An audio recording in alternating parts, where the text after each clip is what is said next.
An hour and a half left of listening to my keys go around in the washing machine. Oh, my life.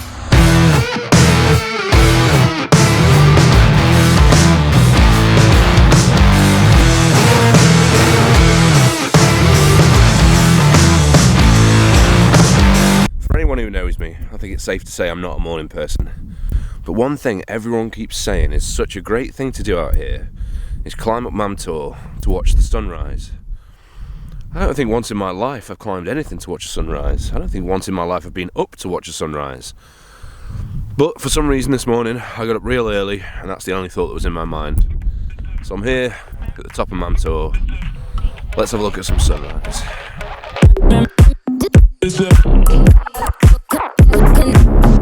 Well, that's it. The sun has risen. What I didn't do this morning was check the weather. So even though the sun has risen, I can't see it because of the mist. Also, the wind is so heavy. I tried to put my drone up and it just kept getting blown away. I had to catch it, which meant my finger got caught in the blades. Now I'm cold and I can't see the sun. Overall, I give this experience a solid 2 out of 10. But I'm awake, up a mountain. Life could be worse. Right, let's get on with the day. To give you an idea of how bad that wind was up there, I had my full external microphone set up on my camera with a huge fluffy dead cat on it, which is supposed to eliminate all wind noise. It was unreal up there. I'm still thinking of the real reason as why I went up there that early to watch the sunrise. It's not something I usually do. And I put it partly down to have nothing to do at the moment. We're in second lockdown. This is where I usually work. This is my kitchen. It's completely empty, once again. Which is a far cry from what it was just a month ago.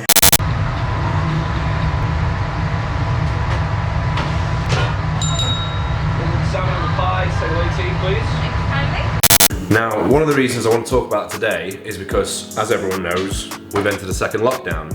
And one thing that people keep mentioning is how people's mental health is going to suffer. And that's a big part of this channel, so I want to talk about it. When the first lockdown happened, I at first saw it as a bit of a holiday. I worked quite a lot of hours during the week and I thought, a couple of weeks off? Perfect. But after a while, it doesn't get to be like that. It gets to feel more like you're trapped. You do want to get back to work. And where a lot of people do want to stay off, I really want to get back to work. The business of a kitchen helps me a lot, especially when I'm feeling down, when I'm feeling depressed. Getting into a busy kitchen, when you've got checks coming through the printer constantly, you're having to do things, before that you're having to prep, it doesn't leave me time to think about my own problems. I'm too focused on what I have to do in here. It's with that in mind why I really want to come back to work. Like I said, at the moment my mental health is in a great place. It hasn't been this good in years, but I don't want to risk it getting worse by not being able to do things. So while I'm not in the kitchen, I've got to find some things to do. So that's the question. What can I do?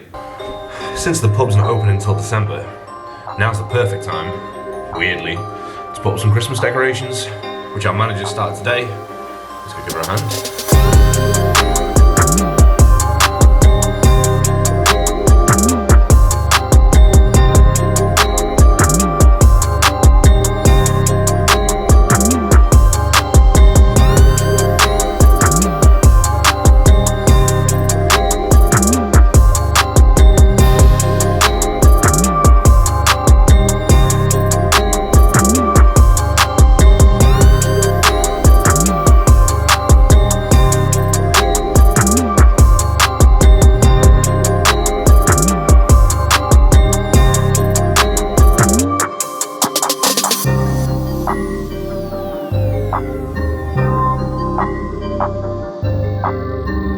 Living in a hotel definitely does have its benefits. I'm not quite going to risk sleeping in a 4-poster bed though. I think that might be a bit too much. But one thing I'm going to do, obviously, is get out on the hills. And, well, I've got so much time. Explore them as much as I can while I can make the most of this time off. And even though it's dark and dingy and rainy tonight, hopefully tomorrow will be better. And I don't think there's going to be a single person who's going to know these hills as well as I do. by the time this lockdown's finished. If it finishes on the 2nd December, like they say. Fingers crossed. Stay safe. I love you all. Peace.